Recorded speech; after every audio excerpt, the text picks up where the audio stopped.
Hello everyone, welcome to Music of the Mountains Jindo Dog Journeys. Today we're going to look at a brand new release from the Vintage Caravan. How many of you have heard the Vintage Caravan out there? Well, I don't know. I hadn't until recently, had no knowledge of them.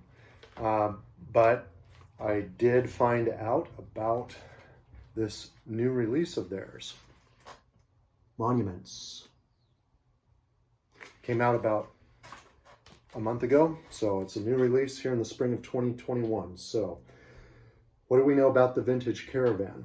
They're a band from Iceland, and they are a three-piece band. Okay. In fact, I have the record here, and it's a gatefold release, and you open it up, and there are the three band members. And there's the background. So, the Vintage Caravan, Icelandic band, formed around 2006 in the outskirts of Reykjavik. I don't know if I'm pronouncing that exactly right or not, and I might say some other names here shortly that may be mispronounced, so I apologize for that. But started around 2006 in the outskirts of Reykjavik, Iceland. The band was started at the time by the lead guitarist and lead vocalist, Óskar Logi Augustsson. Again, apologies if I'm not pronouncing these names right. Him and the original drummer started the band when they were around 12 years old. The band generated some momentum. Eventually, I think they produced a self-titled and self-released album around 2011 that caught the attention of an Icelandic media company called Sena. And then they signed them. They released another album, I believe, around 2012 called Voyage. And then there was a lineup change. Their current drummer came on board in 2015. I think they actually changed record labels in and got picked up by Nuclear Blast, which is a German record label. In 2015, they released Arrival. And then in 2018, the album that preceded this one was Gateways. And now they have this stunning release that has come out on Napalm Records. Napalm is a record label based in Austria. It's released a lot of black metal artists, but also have other artists on their roster as well. So we have Óskar Logi Augustsson on guitars, vocals. There's also Alexander Orn Numason, if I'm pronouncing that at all anywhere close. He is the bass player, backing vocals, does some other things. And Stefan Ari Stephenson, drums, percussion, backing vocals, and a couple of other things. The album was recorded in early 2020. It's produced by a guy named Ian Davenport. It was recorded apparently at this illustrious recording studio in the outskirts of Reykjavik. Reykjavik is the largest city in Iceland and sits on the southwest coast of the country. The production on this is phenomenal. It is absolutely gorgeous production to my ears. So what do we know about the style and the overall sound of the Vintage Caravan? Well, I've just kind of recently started exploring their earlier releases, and I would say I think that they start at a pretty high place, but as time has gone on, they have progressed. They have definitely gone in an upward trajectory and have developed in an amazing way. And this is just on a plateau of its own at this point. They are young, late 20s, so hopefully there's decades of great music ahead for these guys. And, you know, I'm a kind of a curmudgeon-y old guy now as far as getting on board with new or newish rock bands. but this really exceeded and crushed any expectations I had of it. So I've been very excited. I've been listening to this addictively over the last couple of weeks since I got this thing. Their style, that I've read some stuff where people throw out all the usual kind of labels that people do, and some of them, apply things like stoner rock or psychedelic rock, proto metal from the early 70s, classic rock. I mean, all of those things more or less can apply here, but what I really like about them is that they have really created and generated their own authentic identity. Yes, they draw influences from the past, like every band has and does, but they're not derivative about it in any way. And that to me separates them significantly from newer, younger bands that I hear out there today. So creating your own authentic, sincere identity, that comes through in these songs. And that just was really meaningful to me. But the songs themselves are sensational. They are truly sensational. This thing is a true stunner. So just starting off with the artwork, it's captivating. Of course, this is awesome, but I also like the edges of it. It's got these mountains around here. Kind of reminds me of scenes I've seen in mountainous regions of Iceland in places. Iceland has a lot of scenic diversity, but there's also the spacey sky with the stars and the Aurora Borealis, or the Northern Lights, which you can see a lot in Iceland. So this is just great artwork. The back cover is great. The production is great. So it's a three-piece band. These guys really deliver the goods on this. So the album starts off with this phenomenal opener that is immediately memorable, instantly grabs you, really grabs you. And the whole thing just doesn't let go from there. But Whispers is the first song on the album.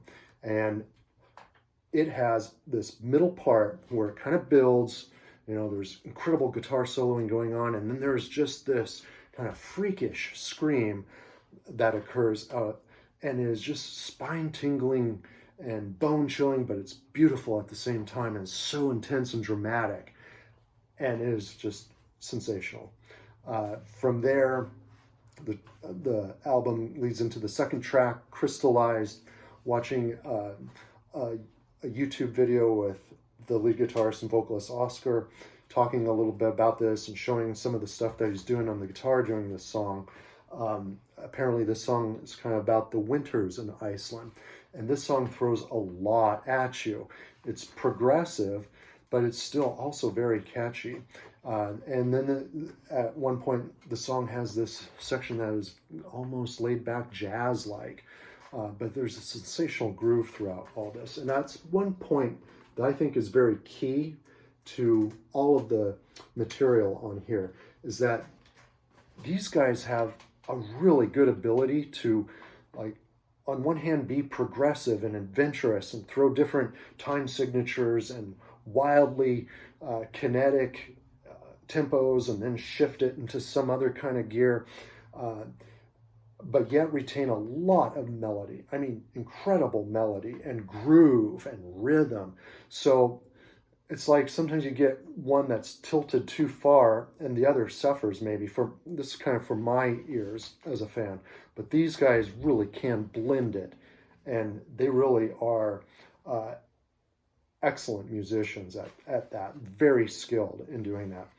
Track 3 is a song called Can't Get You Off My Mind, which I believe was the first single for the album. Instantly memorable, very catchy, tons of hooks. Maybe the band was trying to be clever with the title, because you can't get this song off your mind once you hear it. It just is like an earworm. It embeds itself in your brain, like so many of them do. Track 4, an awesome song called Dark Times. And what I really like about this song, in addition to another very memorable, catchy chorus, is that there's a middle part where you actually hear them kind of climbing with the guitar that takes you to this sonic plateau that's kind of funky and almost like psychedelic reggae, and then it climbs back out of that plateau again into this phenomenal chorus. The song is sensational. So we're at 4 tracks here, and this album has just generated so much momentum. It just bulldozes you with it. Track 5, a song called This One's For You. And this is a more pensive song. Thoughtful lyrics, reflective lyrics, much slower pace. This one has grown on me more in the last week or so. And I'm really starting to like the guitar textures on this song. I like the chimey rhythm guitar, and I really like the tones and effects on the solo with the guitar. There's this nice delay effect that just adds a lot to this song. So much more pensive, much more slower, but a pretty good song. Track 6 is a song called Forgotten, and this one is furiously frenetic and intense, propulsive, and very progressive. Maybe the most progressive song on the album. It's over 8 minutes long, but it flies by and feels like it's only like 2 minutes long. And that's a mark of a great song to me. One that is long, but just poof. It's an interesting phenomenon when artists can pull that off to me, and that is a sign of that's a sign of talent. Next, we got Sharp Teeth. Sharp Teeth, I think they've just released a new video for this. It's one of the heavier songs on the album, but what I really like about this is that at the end it kind of downshifts into this kind of mid-tempo thing at the end. It has this very bold and serious and kind of statement that they're trying to make musically and maybe lyrically, and it just grips you. Excellent stuff. After Sharp Teeth, we have a song called Hell. Also a little more pensive, at least in the verses, but it kind of builds too, and it's got this kind of exotic guitar part at the beginning and a little bit in the middle of the song too. It's also got this great sing-along chorus effect, or chorus going on that reminds me of like a Iron Maiden chorus that you would hear in a big arena rock, stadium rock concert. Very catchy. After that, you get a song called Torn in Two. It's kind of chunky and funky. It's a really good song, and it's got a powerful chorus, and it's memorable as well. After that is a song that I think might be the heaviest one on the album. It's called Said and Done. It starts with this great stomping, boot stomping, heavy riff.